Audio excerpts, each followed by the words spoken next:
Oi gente, tudo bem com vocês? Hoje eu tô aqui com a Fernanda, de novo, que é a nossa agente de imigração aqui do canal. E hoje a gente vai falar de quê? Vai falar de visto de sponsor, que eu tenho certeza que você já ouviu falar, que se você já tá aí no canal acompanhando os nossos vídeos, ou se você já tá aqui na Austrália, já ouviu falar do visto de sponsor. Então vamos recapitular para quem caiu de paraquedas o que é um visto de sponsor, o que isso significa. Então, o visto de sponsor é um visto de trabalho para quem encontrou uma empresa disposta a patrocinar realmente esse aplicante. Então, se você está aí no Brasil tentando conseguir alguma vaga aqui na Austrália e já conseguiu uma empresa disposta a dar um sponsor para você, ou para quem já está aqui na Austrália, entrou num emprego e acabou conseguindo essa oportunidade. Então, esse é o tipo de visto que a gente vai conversar hoje. Visto do aplicante, onde o aplicante tem uma relação com a empresa patrocinadora. E ele mudou. Ele mudou. Muita gente conhecia ele como 457, né? Ficou aí por muitos anos e aí vai cair o 457, não vai ter mais visto de sponsor, mas não é bem assim. Ainda tem visto de sponsor, agora com outro nome, com algumas outras exigências, requerimentos um pouquinho diferentes, mas ainda é possível aplicar para esse tipo de visto. Qual que é o nome novo dele? Agora ele chama, o número dele é 482, não é mais 457, e ele chama Temporary Skill Shortage. É um pouquinho diferente. Um pouquinho diferente. Então ele existe ainda, ele agora é um novo número e ele tem algumas exigências diferentes do antigo, é isso? Isso, ainda é possível aplicar para vistos de sponsor, então para quem consegue uma empresa que queira patrocinar, ainda é possível, ainda tem condições de fazer esse processo. Só que hoje é um outro visto, com algumas características um pouquinho diferentes. Para que você possa aplicar para esse tipo de visto, você tem que ter uma ocupação nessa lista, né? E essa lista ela é subdividida em curto prazo e longo prazo. Isso vai implicar também em como que vai ser o seu visto, quais são os direitos que você vai ter com ele também. E qual foi a principal mudança na questão do visto 457 e nesse novo visto de sponsor? Bom, essa questão das listas foi uma coisa que impactou bastante os aplicantes, porque antigamente era uma lista. Quem estava no 457 tinha todo aplicante que conseguia o 457 tinha a mesma situação, digamos assim. Hoje não é mais assim. Hoje existe essa divisão de listas de curto e longo prazo. O aplicante que tem uma ocupação na lista de longo prazo tem algumas possibilidades que o aplicante da lista de curto prazo não tem.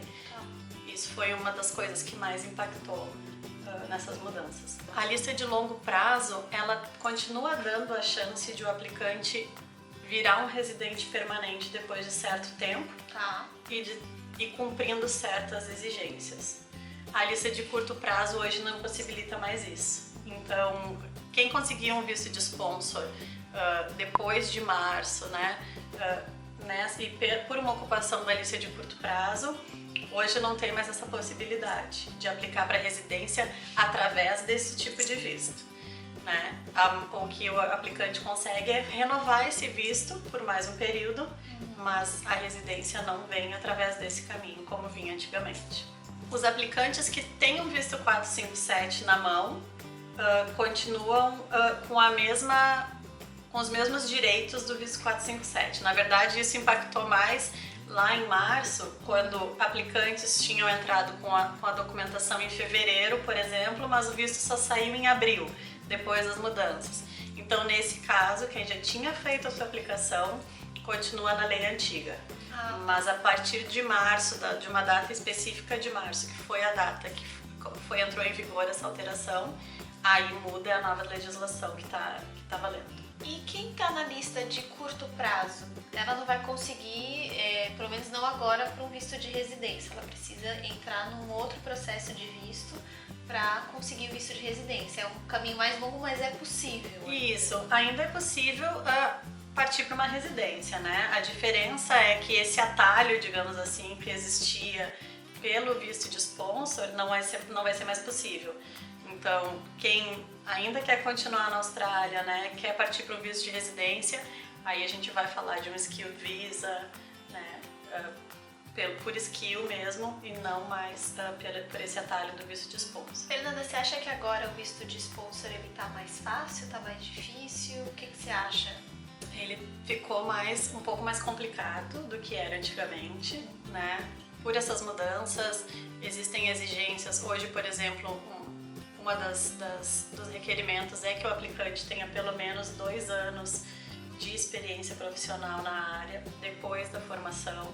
É uma exigência que não tinha antes também. Que pode ser tanto no Brasil quanto pode ser na Austrália. Pode ser em qualquer lugar.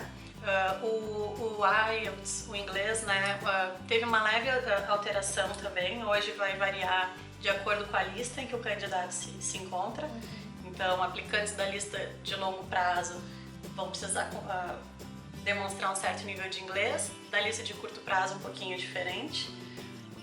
E principalmente para as empresas, né, patrocinadoras. Tem muitos boatos das pessoas falarem que a empresa precisa comprovar que ela procurou uma mão de obra australiana para depois procurar um estrangeiro. Isso já existia no visto anterior? Sim. A empresa precisa comprovar por que ela quer aquele candidato específico, né, aquele aplicante. Então, normalmente é porque não existe a mão de obra qualificada para aquela ocupação no mercado aqui da Austrália. Então, isso é uma das coisas que a empresa tem que demonstrar na hora de fazer uma aplicação. Por que daquele candidato e que realmente não existe a mão de obra aqui na Austrália para aquele tipo de ocupação. E o que tem assim mais demanda que você vê assim, de uma forma geral para sponsor?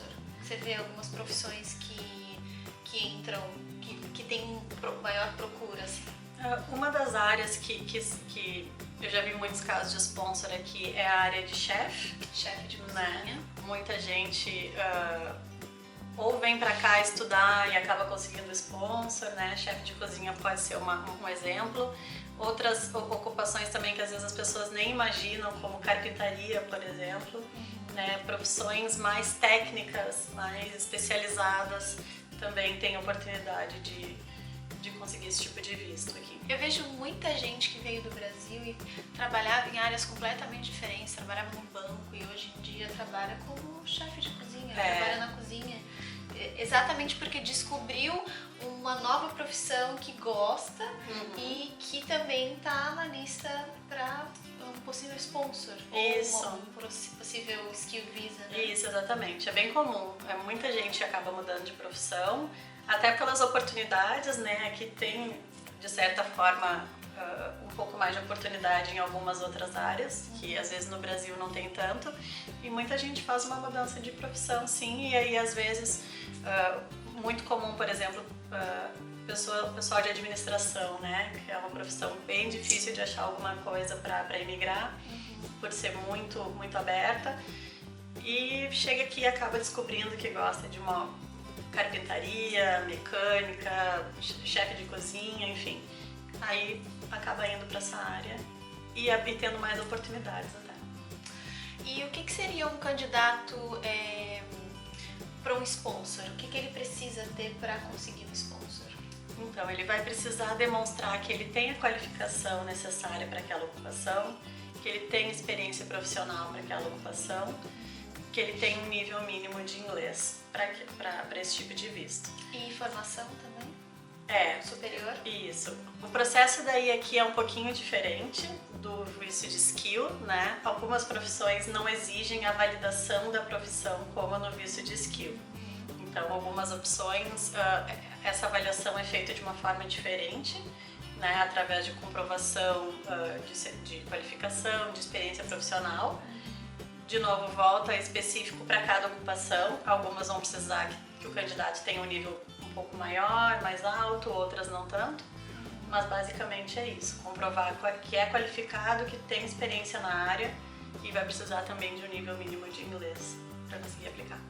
Só não tendo que reconhecer o diploma que já diminui um tempo grande de aplicação, assim, né? É algo mais direto. Isso, é uma aplicação mais direta, realmente, como tu falou. Porque não existe aquele expressão de interesse, aguarda convite e aplica, né? Então, tendo a condição e a empresa também tendo a condição de sponsorar essa pessoa, o processo é mais direto e o tempo de espera é menor. E as pessoas ficam um pouco desesperadas achando que os vistos podem não existir mais de trabalho. Você acha que existe essa possibilidade? É bem difícil. Não existir mais, acho bem forte, radical, bem radical. O que acontece é a lista sofrer alterações, né? Ou nada impede que a legislação mude novamente, né? Como foi o caso do 457, que era um visto super comum e acabou sofrendo essa alteração.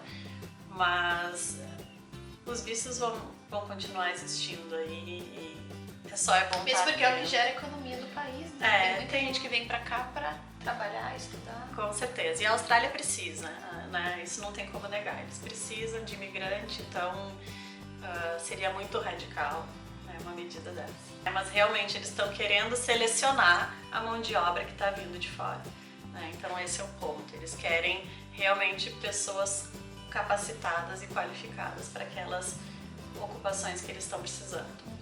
Vamos falar de condição de visto. Então a pessoa veio pelo visto de sponsor, ela conseguiu o sponsor, ela está vinculada diretamente com aquela empresa ou ela pode simplesmente falar, não, agora eu tenho um visto de trabalho, posso procurar em outras empresas. Como funciona? Tá. Sim, ela está vinculada com aquela empresa, tá? Ela veio por uma empresa específica, então o visto dela tá linkado com essa empresa. Então, o contrato de trabalho é com aquela empresa, não é um visto que permite que o aplicante trabalhe em qualquer lugar. É um visto de trabalho, mas vinculado com uma empresa específica. Se por algum motivo essa relação quebrou ou o candidato quer procurar um outro lugar para trabalhar, aí precisa ser feito um ajuste aí nessa aplicação, né? Ou ele vai precisar achar uma nova empresa para ser sponsor dele. Ele tem que ser sponsor dele de novo, é o mesmo processo. Para continuar nesse tipo de visto, né? A não ser que durante esse visto ele opte por fazer uma aplicação para um skill, aí é outro caso. Mas enquanto no visto de sponsor, a relação dele é com aquela empresa. Tá, então ele tem que ficar naquela empresa. Ficar naquela empresa. E existe um tempo de contrato, por exemplo, que a empresa ela é obrigada a ficar com você pelo aquele período ou existe a possibilidade de você ser mandado embora? Existe a possibilidade de quebra de contrato, mas teoricamente a empresa vai fazer um contrato por um período e vai cumprir com aquele tempo de contrato, né? Se existe uma quebra, é preciso justificar também o motivo dessa quebra de contrato, até mesmo por uma visão da empresa, né? Porque a empresa é um sponsor autorizado, então ficar quebrando o contrato, né? Também não é uma coisa não é legal. De acontecer, né? Mas pode acontecer da pessoa ter essa quebra de contrato, alguma coisa acontecer e ela tá dentro da Austrália, ela tem um período para procurar um outro sponsor? Sim, ela tem um período. Exatamente. Ela tem um período para agir, né? Então ou ela procura um outro sponsor ou ela entra com um outro visto, né? Ou ela vai ter que sair do país porque como o visto dela está vinculado com aquela empresa e esse contrato não existe mais, né? Então a situação mudou. Bom, gente, é isso. Se você falar que viu o vídeo aqui, que veio pelo canal da Bru Carini, você tem uma condição especial, porque a gente gosta de brinde, a gente gosta de condições especiais, né? Por que não? Então é só procurar a Fernanda, vou deixar os contatos dela aqui. Obrigada, Fernanda. Isso aí, eu que agradeço. Esclarecendo as nossas dúvidas. Obrigada, eu que agradeço mais uma vez e qualquer dúvida, gente, como a Bruna falou, entre em contato comigo, a gente conversa e aí, quem sabe, começa a montar um planejamento para vocês virem para cá também. E aproveitar, vou deixar todos os vídeos que eu já fiz com a Fernanda, que a gente fez alguns vídeos, vou deixar aqui em cima no card. Tem vários vídeos, todos os vídeos são sobre imigração, então você que tá pensando em vir pra Austrália, eu vou deixar todos os vídeos pra você assistir. Bom, gente, se vocês tiverem alguma sugestão de um próximo vídeo pra fazer com a Fernanda, deixa aqui pra gente, que a gente com certeza a gente faz sim, pra ajudar a esclarecer todas as dúvidas de vocês. Então se inscreve no canal, curte o vídeo se você gostou, compartilha. E é isso, obrigada, gente. Obrigada. Tchau, tchau, gente. Tchau.